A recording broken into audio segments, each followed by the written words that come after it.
মৃত্যুর জন্য তৈয়ারি গ্রহণ কর। আল্লাহ রাসূল সাল্লাল্লাহু আলাইহি ওয়াসাল্লাম সাহাবীদের মজলিসে একদিন সমস্ত সাহাবীদেরকে বলে, ও আমার সাহাবীরা, আমি প্রত্যেকদিন তোমাদের নসিহত করি, আজকে সকলকে আমি নসিহত করব না, একজন লোককে আমি নসিহত করব, যে আমার এই নসিহতটা শুনবে আর আমার আনেওয়ালা উম্মত পর্যন্ত আমার এই নসিহতটা তাদের কান পর্যন্ত পৌঁছে দিবে। তাদের কান পর্যন্ত যেন আমার এই কথাটা যায়, তারা যেন আমার এই কথাটা শুনতে পায়। এই নসিহত কে শুনবে? সাথে সাথে হযরতে আবু হুরায়রা রাদিয়াল্লাহু তাআলা আনহু দাঁড়িয়ে গেলেন। আল্লাহর রাসূল, আমি আপনার নসিহত শুনবো, নিজে আমল করব, আপনার আনেওয়ালা উম্মত পর্যন্ত পৌঁছে দেওয়ার চেষ্টা করব। আল্লাহ রাসূল বললেন, ও আবু হুরায়রা, সামনে আসো। আবু হুরায়রা হাত ধরলেন। আবু হুরায়রা হাত ধরে আঙ্গুলগুলা একটা একটা আঙ্গুল ধরে ধরে গোনা শুরু করলেন। আল্লাহ রাসূল চোখ দিয়া পানি ছাড়লেন আর আবু হুরায়রাকে বলে, আবু হুরায়রা, ইত্তাকুল্লাহ, ও আবু হুরায়রা, আল্লাহ তাআলাকে ভয় করো, আল্লাহকে ভয় করো আর গুনাহ ছেড়ে দাও, গুনাহ ছেড়ে দাও। এই কথাটাই তুমি আমার আনেওয়ালা উম্মত পর্যন্ত পৌঁছায়া দিবে। সুবহানাল্লাহ। ইত্তাকুল্লাহ, আল্লাহকে ভয় করো। আর যদি আল্লাহকে ভয় করো, অটোমেটিক গুনাহ তোমার থেকে দূরে চলে যাবে। তার মানে যখন আপনি গুনার কাছে যাবেন, এই অন্যায় অপরাধ গুনার কাছে যখন যাবেন, সাথে সাথে আপনার অন্তরে আল্লাহর ভয় নিয়ে আসেন। হায়রে, আল্লাহকে ভয় করার জন্য বলা হয়েছে আল্লাহকে ভয় করো। আল্লাহকে কিভাবে ভয় করব? আল্লাহর সামনে আমাকে দাঁড়াতে হবে, কিয়ামতের ময়দানে আমাকে উঠতে হবে। ওই কিয়ামতের ময়দানে সেদিন যদি আল্লাহ তাআলা আমাকে জিজ্ঞাসা করিয়া বসে, ও নাফরমান, দুনিয়ায় কত নিয়ামত তোকে আমি খাওয়াইলাম, গাছ থেকে, কলা গাছটা থেকে কলা ছাড়া কাটিয়া নিয়া তারপরে খেয়ে ফেলাইলি, গাছ থেকে নারিকেল পারিয়া তারপরে খাইয়া ফেলাইলি, চিন্তাও করলি না এই গাছের ভিতর থেকে এত সুন্দর ফল, এত সুন্দর নিয়ামত তোকে কে খাওয়াইলো? ও নাফরমান, এত নাজ নিয়ামত, নদীর থেকে মাছটা ধরিয়া খাইয়া ফেলাইছো, আমার জমিনে চলাফেরা করলি, এত নিয়ামত ভোগ করলি, আজকে তুই আমার সামনে কি নিয়ে আসছো রে বান্দা? আরে বান্দা, তোকে আমি এত নিয়ামত দিলাম, এই নিয়ামতের বিনিময়ে তুই আমার কাছে কি নিয়ে আসছো? আল্লাহ যদি সেদিন আমাকে ধরিয়াই বসে, আল্লাহর সামনে আমি কি জবাব দিব? এই জন্য আল্লাহকে ভয় করতে হবে। যখনই আমার সামনে গুনাহ আসবে, গুনাহ থেকে দূরে চলে যাব। আল্লাহকে ভয় করো। ইত্তাকুল্লাহ। গুনাহ করা যাবে না, নেকের কাজ ছাড়া যাবে না। আর যাদের অন্তরে হালত এমন হবে, গুনাহ দেখলে ভয় পায়, আল্লাহর ভয় অন্তরে পয়দা হয়, এই বান্দা দুনিয়ার সফর শেষ করতে দেরি হবে। বান্দার কবরের জগতে আল্লাহ তাআলা জান্নাতের মালিক বানাইতে মোটেও দেরি করবে না। এজন্য দুনিয়াতে বেশি বেশি আল্লাহর ভয় নিয়া অন্তরটাকে প্রশস্ত করো রে বান্দা।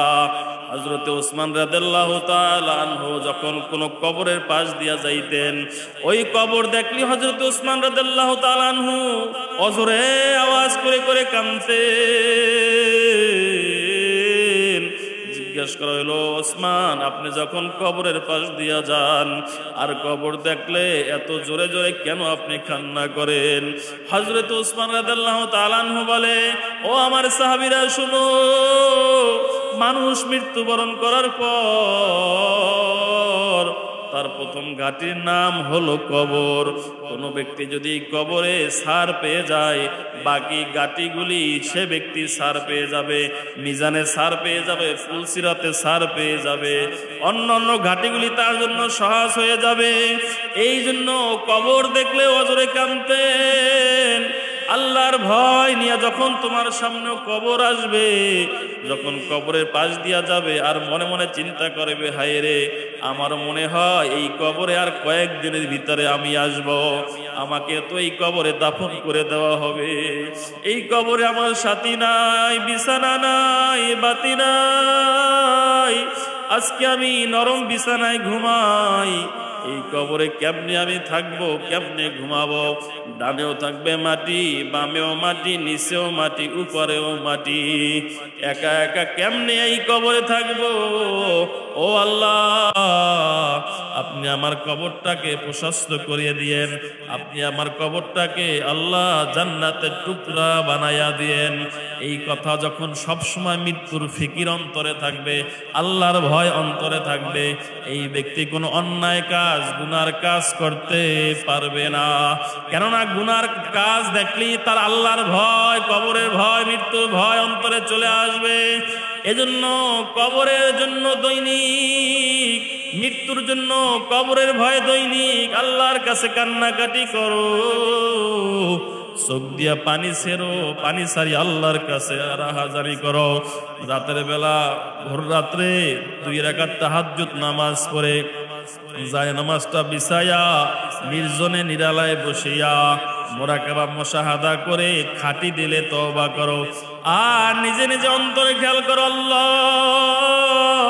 আমার মতন নাফরমান মনে হয় এই দুনিয়ায় আর একটাও নাই। এই দুনিয়ার থেকে যেটা জাহান্নামে যাবে সেটা হলাম আমি। ও আল্লাহ, জীবনে বহু গুনাহ করেছি, আপনার কাছে খালেস তওবা করলাম, আর গুনাহ করব না,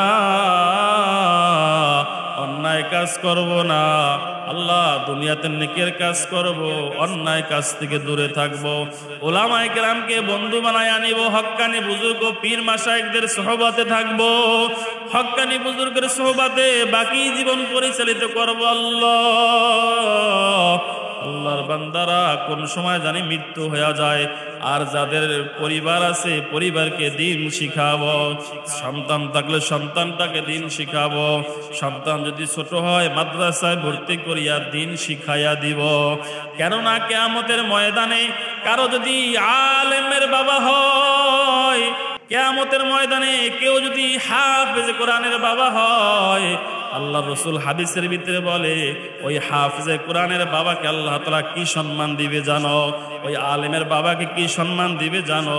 কিয়ামতের ময়দানে lakh lakh billion billion trillion trillion উম্মত উঠবে, আর এই উম্মতের ভিতর থেকে আলেমের নাম নিয়ে নিয়ে বলা হবে, ও আলেমের বাবা কোথায়? ও হাফেজে কোরআনের বাবা কোথায়? ফেরেশতার মাধ্যমে ইস্তেকবাল দিয়া সামনে আনা হবে।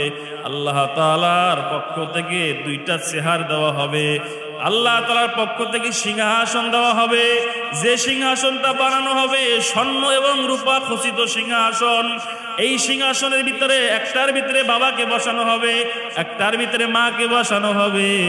আর ওই সময় ফেরেশতারা বলবে, ও কিয়ামতবাসীরা দেখো, এই হলো হাফেজে কোরআনের বাবা, হাফেজে কোরআনের মা, এ হলো আলেমের বাবা, আলেমের মা, যাদের সন্তানকে দ্বীনের জন্য, ইসলামের জন্য, আল্লাহর জন্য মাদ্রাসায় দ্বীন শিখাইছে।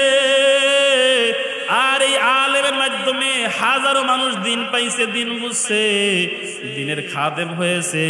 এজন্য আল্লাহ তাদেরকে এই ইজ্জত দিছে। অতঃপর তাদের মাথার ভিতরে একটা নূরের মুকুট পরানো হবে, মায়ের মাথার ভিতরে নূরের মুকুট পরাইয়া দেওয়া হবে, বাবার মাথার ভিতরে নূরের মুকুট পরিয়ে দেওয়া হবে।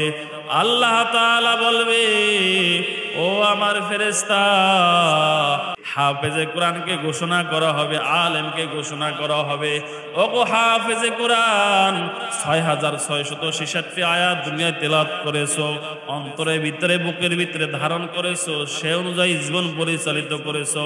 সুতরাং আজকে 6666 তলা বিশিষ্ট তোমাকে আমি জান্নাত দান করলাম। সুবহানাল্লাহ বলে 6666 তলা বিশিষ্ট জান্নাত তোমাকে আমি দান করলাম।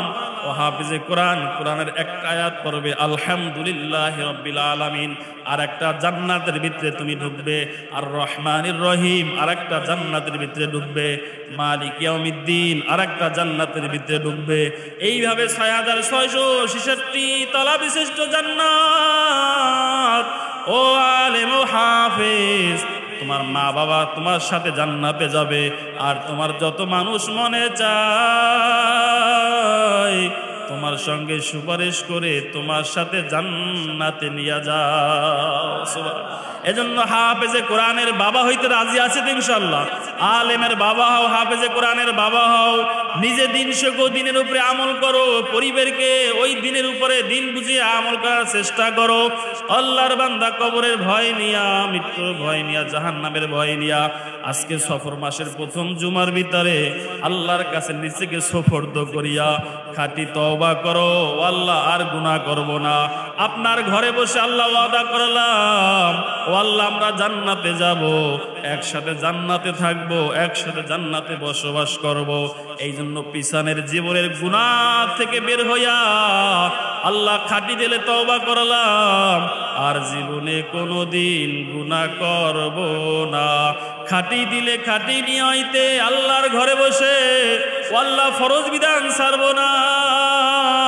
5 ওয়াক্ত নামাজ যথা সময় পড়ব, আল্লাহ রমজান মাসে রোজা রাখবো, হজ ফরজ হইলে হজ করব, আল্লাহ যাকাত ফরজ হইলে যাকাত দিব, আল্লাহ সুন্নতি জীবন যাপন ধারণ করব, আপনার নবীর দেখানো পথে চলবো।